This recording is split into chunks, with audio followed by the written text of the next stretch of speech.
wabarakatuh. Perkenalkan, saya Aldila Cina Rosa Maharani Rossi dengan NIM L02125123.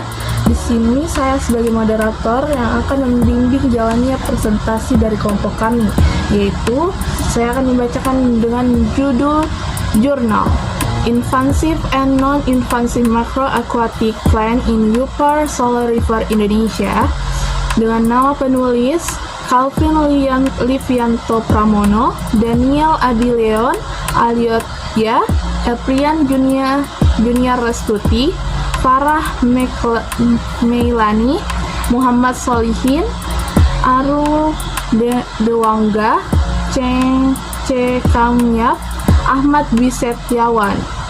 Dengan tahun penerbitan pada tanggal 1 Juni 2024 dengan skrip pada tanggal 22 Desember 2023 dengan melakukan revisi pada tanggal 18 Mei 2024. Maka di sini kami akan membahas kondisi tumbuhan air makro yang ada di Bengawan Solo bagian hulu. Bengawan Solo merupakan sungai terpanjang di Pulau Jawa yang sangat penting bagi ekosistem di kehidupan masyarakat. Namun, sungai ini menghadapi tantangan yang serius, terutama akibat masuknya masuknya tumbuhan air invasi yang pertumbuhannya sangat cepat dan agresif.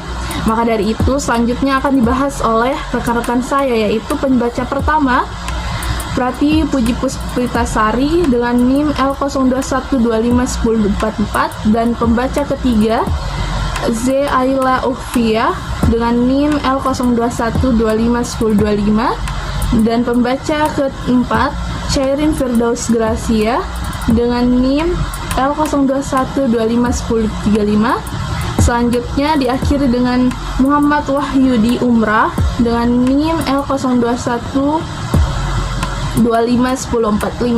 Baik, saya persilahkan untuk rekan-rekan saya menjelaskan presentasi dengan materi tersebut. Penelitian ini berjudul Invasive and Non-Invasive Macro-Aquatic Plants in the Upper Bengawan Solo River Indonesia dan membahas kondisi tumbuhan air makro yang ada di Bengawan Solo bagian hulu. Bengawan Solo merupakan sungai terpanjang di Pulau Jawa yang sangat penting bagi ekosistem dan kehidupan masyarakat. Namun, sungai ini menghadapi tantangan serius, terutama akibat masuknya tumbuhan air invasif yang pertumbuhannya cepat dan agresif. Melalui survei lapangan, peneliti mengidentifikasi berbagai jenis tumbuhan air, baik yang termasuk spesies invasif maupun non-invasif. Tumbuhan invasif yang ditemukan menunjukkan kemampuan adaptasi yang luar biasa, tumbuh sangat cepat dan mendominasi perairan. Kondisi ini menimbulkan dampak negatif yang besar, antara lain berkurangnya keanekaragaman hayati lokal, terganggunya keseimbangan ekosistem, terhambatnya aliran air, menurunnya kadar oksigen terlarut, serta turunnya kualitas air. Akibatnya aktivitas manusia seperti perikanan dan penggunaan sungai untuk kebutuhan sehari-hari juga ikut terganggu. Sebaliknya, tumbuhan air non-invasif yang berasal dari ekosistem lokal tetap memiliki fungsi penting. Mereka berperan sebagai penyedia habitat yang berorganisme perairan, membantu menjaga kestabilan ekosistem, serta bertindak sebagai penyaring alami yang mampu meningkatkan kualitas air. Hal ini menunjukkan bahwa keberadaan tumbuhan asli justru mendukung keseimbangan ekologis sungai, berbeda dengan spesies invasif yang cenderung merusaknya. Nah, artikel ini menekankan pentingnya pengelolaan dan pemantauan tumbuhan air secara berkelanjutan. Tumbuhan invasif tidak bisa dibiarkan berkembang tanpa kontrol karena dapat menimbulkan kerugian ekologis maupun sosial.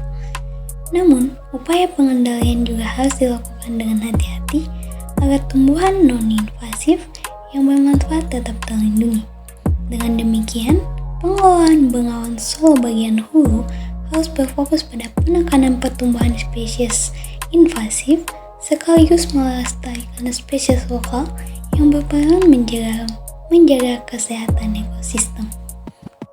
Keseluruhan hasil penelitian ini memberikan pemahaman bahwa Bengawan Solo bagian hulu adalah ekosistem yang kaya akan tumbuhan air, tetapi rentan terhadap gangguan akibat dominasi spesies invasif.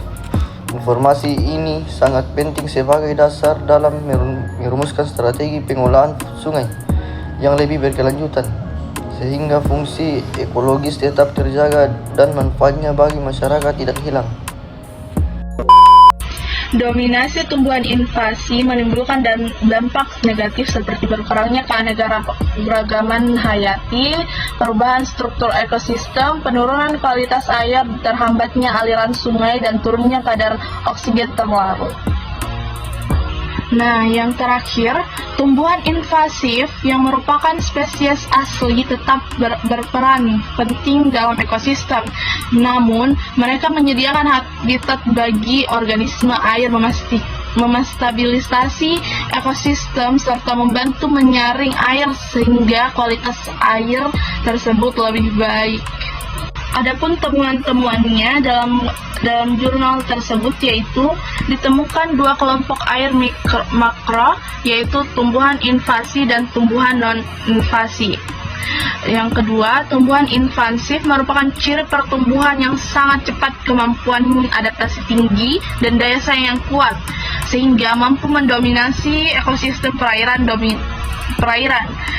Baik, itulah presentasi dari kelompok kami. Sekian, wassalamualaikum warahmatullahi wabarakatuh.